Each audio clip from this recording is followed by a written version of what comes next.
Shocking case file secrets revealed. What if the truth was buried on purpose? What if the most disturbing secrets never made the headlines? Join me as I dive deep into a case file that's been kept under wraps for years. Can I uncover the secrets hidden inside? Before we dive deeper, don't forget to subscribe, like, and comment below. Your support helps us keep uncovering the truths they don't want you to know.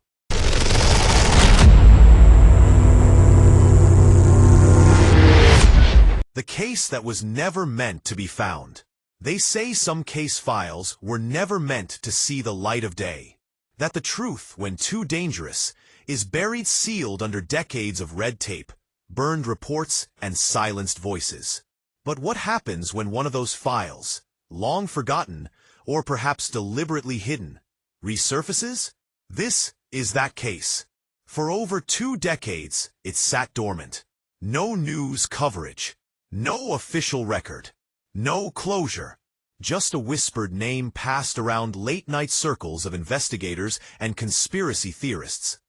The Waverly File. No one knew what it contained. No one knew where it went. Until now. A leak. One anonymous envelope mailed to a civilian researcher ignited a trail of breadcrumbs that led to this discovery. Inside the file?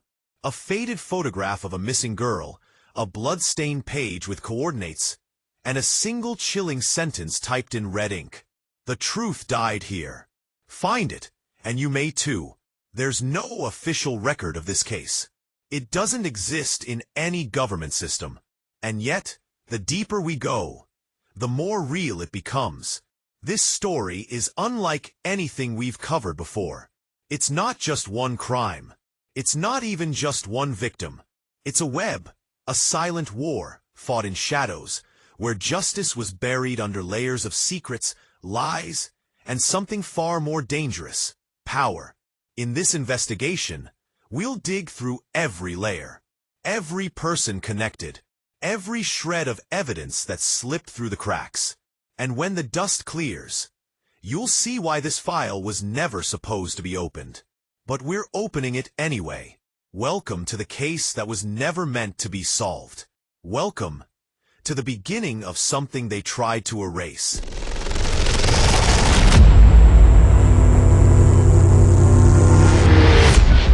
Voices in the silence.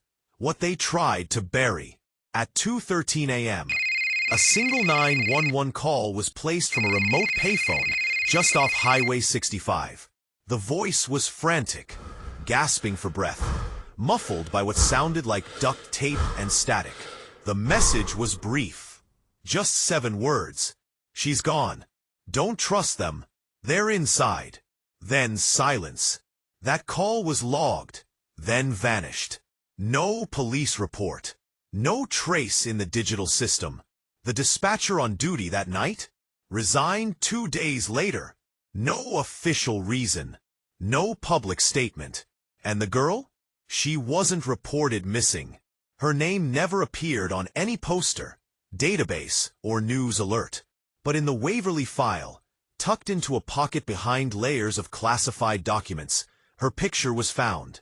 No name, just a date. January 23, 2002. And a sticky note. Compromised witness. Do not pursue. This is where the problem begins. 1. The missing, the silenced, and the ignored. Over the course of 3 months following that call, 6 residents of Waverly disappeared. Official records claim they moved. Started over. Nothing to see here. But every one of them had ties to a former psychiatric care facility on the outskirts of town. Waverly Hills Institute, shuttered just 2 years earlier after allegations of abuse, corruption, and unauthorized experimentation. Yes, experimentation. Unproven reports allege that patients were subjected to off-the-record psychological trials, sleep deprivation studies, and memory tampering. Most of these claims were dismissed as paranoid ramblings. But here's what we know. Small Blue Diamond, a former night guard, Thomas Kearns, gave a deposition in 2003 claiming he saw unmarked government vans delivering boxes to the basement. Small Blue Diamond, a nurse, Martha Glenn, told a neighbor she had seen a girl restrained in a room, with wires coming out of her skull. Small Blue Diamond, both Kearns and Glenn were found dead within weeks of giving their statements, both labeled suicide. No investigations followed. No autopsies were filed. And still, no one asked questions. 2. A pattern hidden in plain sight. This wasn't the first time Waverly made people vanish. Archived documents uncovered in the leaked file list at least 18 disappearances between 1989 and 2002, most of them children or teens. Every one of them had a common thread. They were in state care, or part of experimental rehabilitation programs. Their files were either lost in transfer, digitally corrupted, or never filed at all.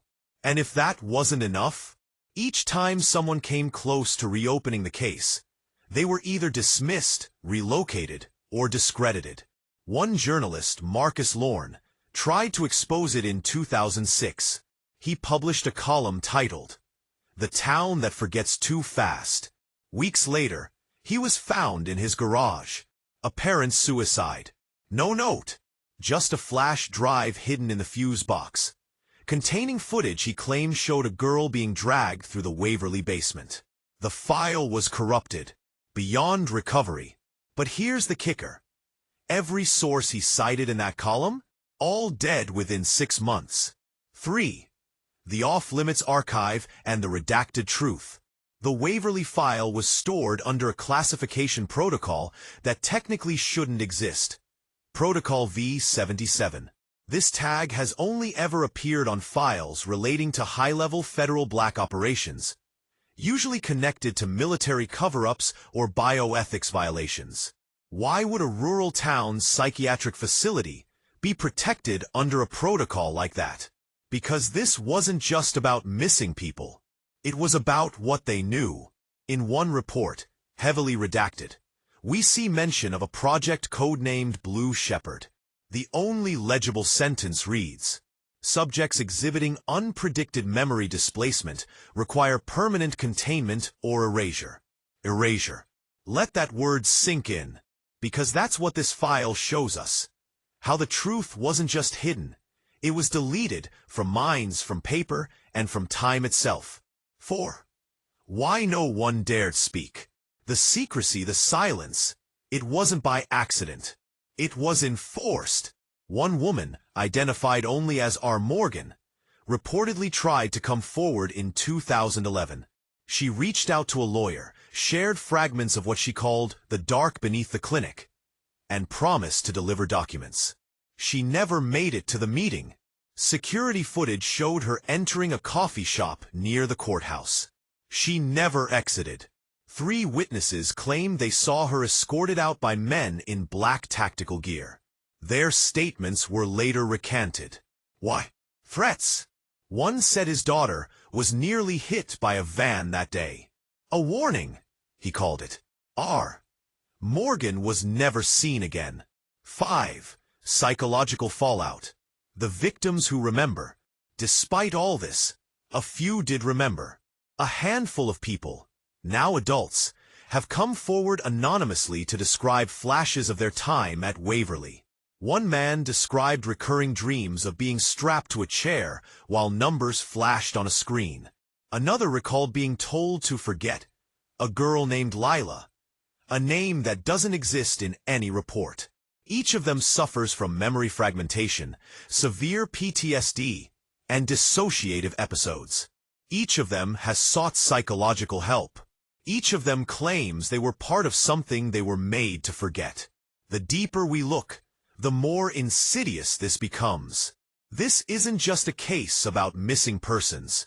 It's not even just about abuse or institutional cover-ups. This is about intentional erasure, a coordinated effort to rewrite history, to remove people and memories from existence. Who had the power to do that? And why were certain names and faces, especially the girl in the photo, targeted for disappearance? The unfolding threat. What we've shown you so far is just the edge of the storm. The Waverly file hints at something larger, A network, perhaps. Other institutions. Other towns. More names. More vanished children. And it leads to one question that we cannot ignore. If this was one file, how many more are still hidden? This is the truth they tried to bury. This is the foundation of a cover-up that spanned years and cost countless lives. But we've only scratched the surface. Next, we'll dig deeper into the how and why. We'll uncover the hidden connections, the coded letters, the silenced witnesses, and the chilling link between Waverly and a government lab defunded in 1998 under mysterious circumstances. Great! Now we dive deeper into the web of lies and buried truths. Here comes the next chilling piece of the puzzle.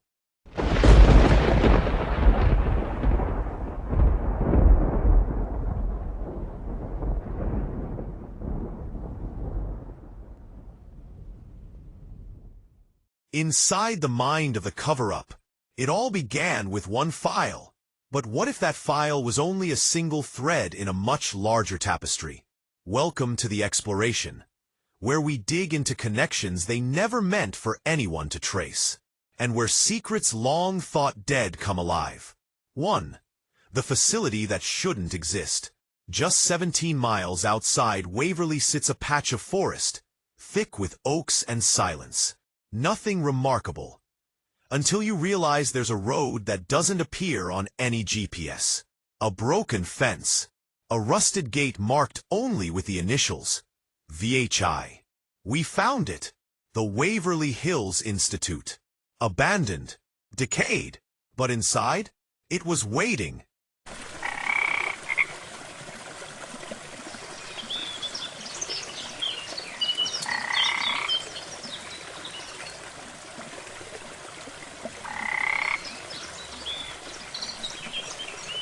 Camera pans across overturned hospital beds, sealed vault doors, a surgical tray with dried blood flakes. Inside the records room, hidden beneath a false wall, we discovered file 324R, burned around the edges, warped by time. But one sheet remained legible. It read, Phase 3 initiated. Subject transfer from Group Theta complete. No survivors expected. Group Theta. That phrase appears nowhere else in public records. But it does surface in one other location. Declassified fragments from Project Blue Shepherd. Here's where things turn.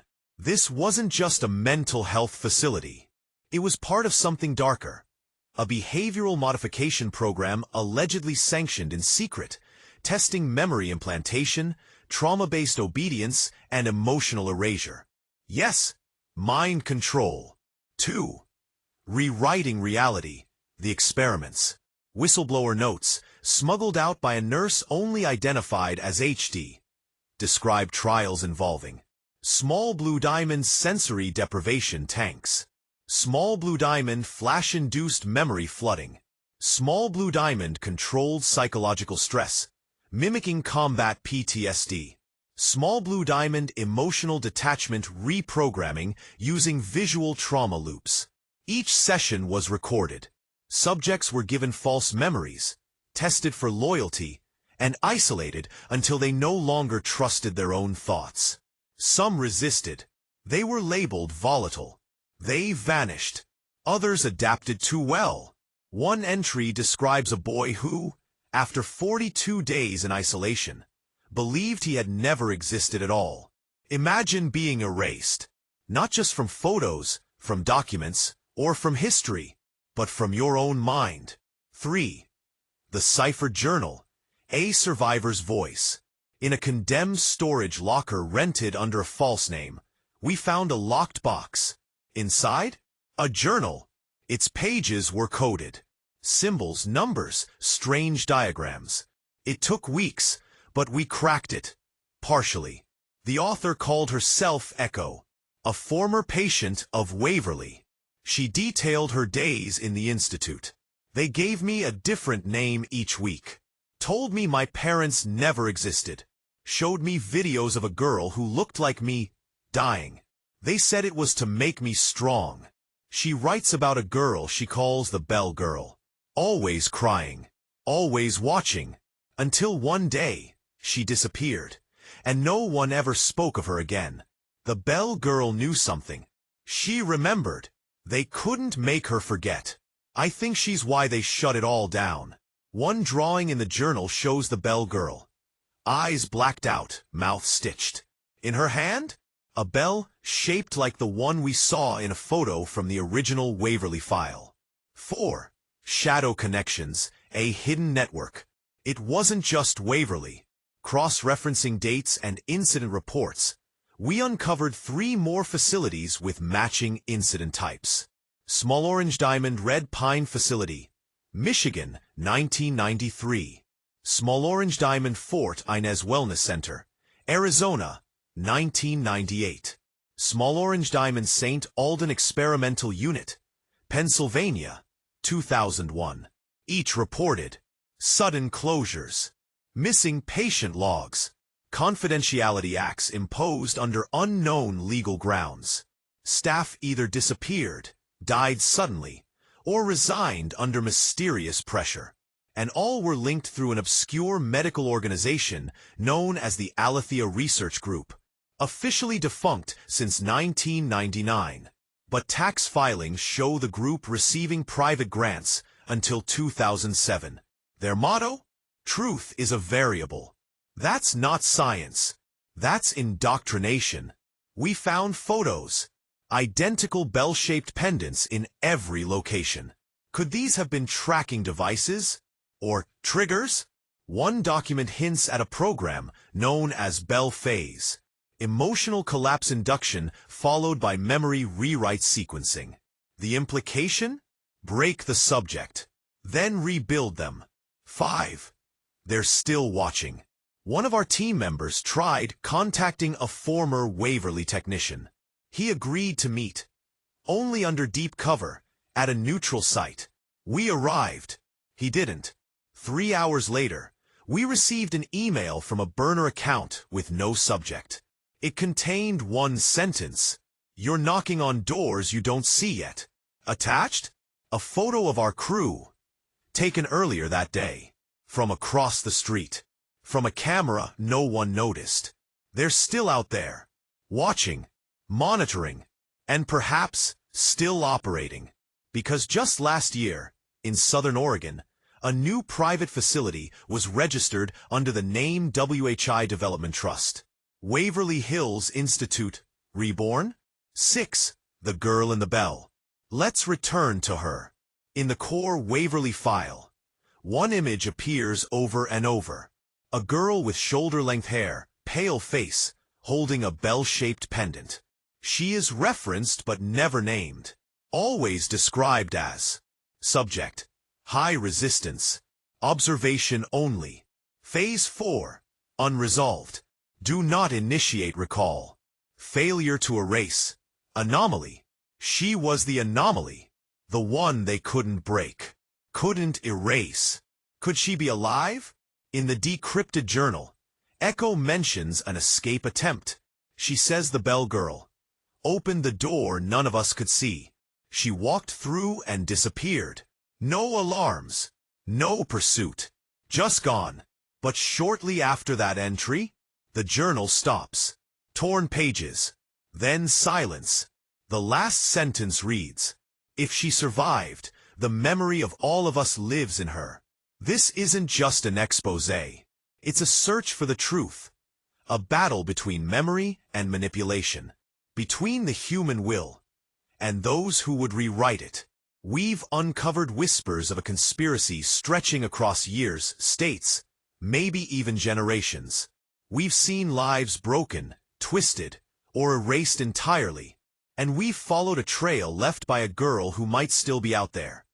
The only one who remembers the truth they worked so hard to bury. The Forgotten Room. Scene opens with a flickering flashlight beam sweeping across a dark, concrete tunnel. Sound effect. Footsteps echoing, heartbeats slowly building. Everything we had uncovered, all of it, pointed to one final place.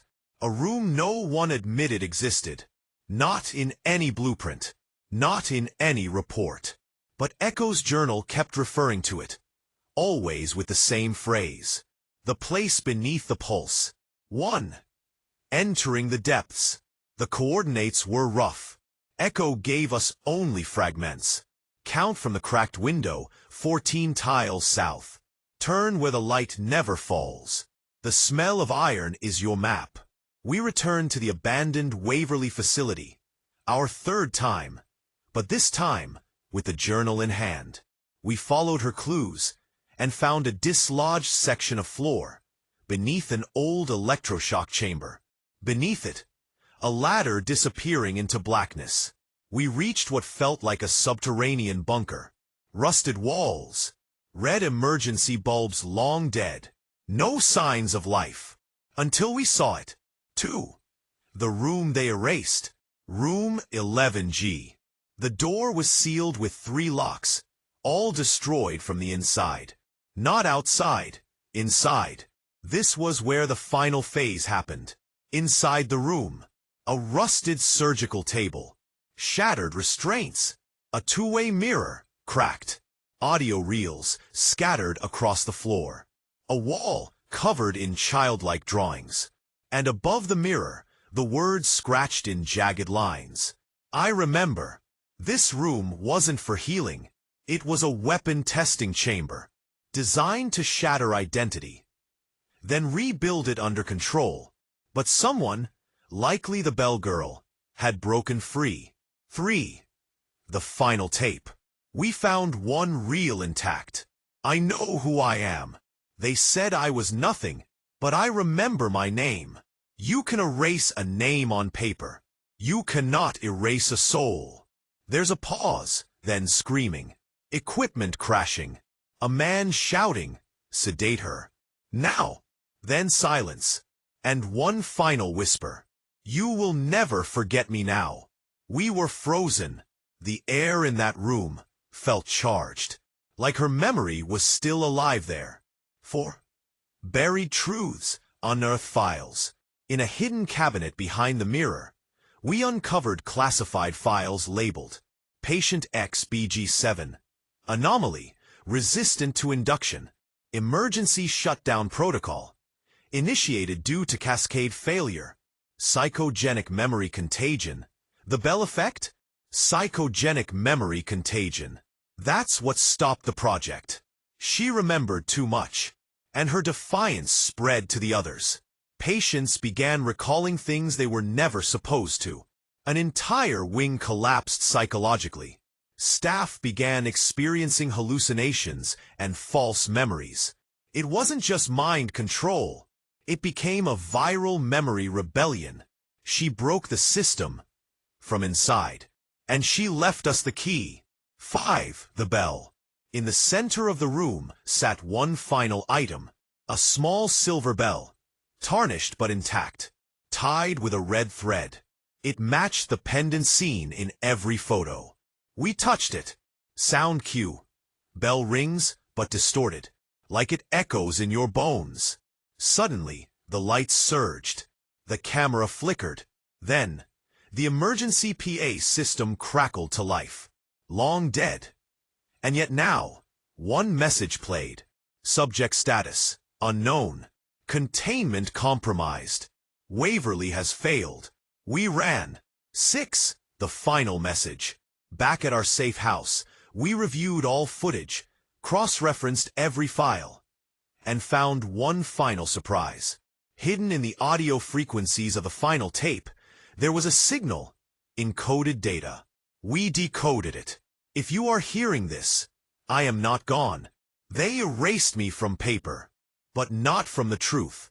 I left this trail so you would know. Not all who forget are lost. Some are simply waiting to be remembered. She signed it. Echo. Or maybe the Bell girl herself. The girl they tried to forget remembered everything. And now, so do we. She tore down a system from the inside. She planted breadcrumbs in broken walls, faded ink, stolen journals. And through those whispers, we heard her scream. But here's the most terrifying part. What if they never stopped? What if this was just one prototype? What if other facilities succeeded where Waverly failed? Cut to black screen. One final sentence appears. Do you remember her? Cue. Soft bell sound. Fade out. The case they tried to erase. What began as a murmur in a forgotten journal ended in a scream echoing through the cracks of history. A girl, once reduced to nothing more than a coded file in a locked drawer, fought not only to survive, but to be remembered. This wasn't just a story about an abandoned asylum. It was a calculated system, designed to erase identities, implant loyalty, and suppress resistance. And they would have gotten away with it if she hadn't left the trail. We uncovered a secret room. We heard her final words. We saw what they did. The Bell effect, as they called it, wasn't a failure. It was a revelation. One subject, alone in her trauma, found a way to hold on to herself. Her defiance wasn't just emotional. It was viral, a contagious act of remembrance that disrupted the entire program. It wasn't just the system that crumbled. It was their belief that the human mind could ever truly be conquered. We found real names. We found cover-up reports. We found silence, engineered and protected for decades. But most of all, we found Echo, or the Bell Girl, or maybe just a child who refused to forget who she was. We'll never know her full name. We'll never hear her voice again. But through every image, every scratched message, and every encoded whisper, one truth became clear. She was meant to disappear. But now, the world knows she existed. And what of Waverly? Shut down, erased from official archives. But the blueprints, the names on the files, and the encoded messages suggest this wasn't an isolated case. This may have been a prototype, one of many. The experiment may have stopped there, or it may have moved somewhere darker, somewhere deeper, outside the reach of cameras, courts, or questions. We asked, can I uncover the secrets hidden inside? We did. But now, the question is, how many more doors are still locked? Don't let her be forgotten. Then a whispered voice. She remembered, so we wouldn't forget. If this story moved you, don't stay silent. Like, comment, share. Let others know Echo's voice wasn't lost, it was buried. And we just dug it out. We've uncovered one file. But there are more. Click the link to watch the next shocking case file that exposes even darker truths. Because some secrets don't die. They wait to be discovered.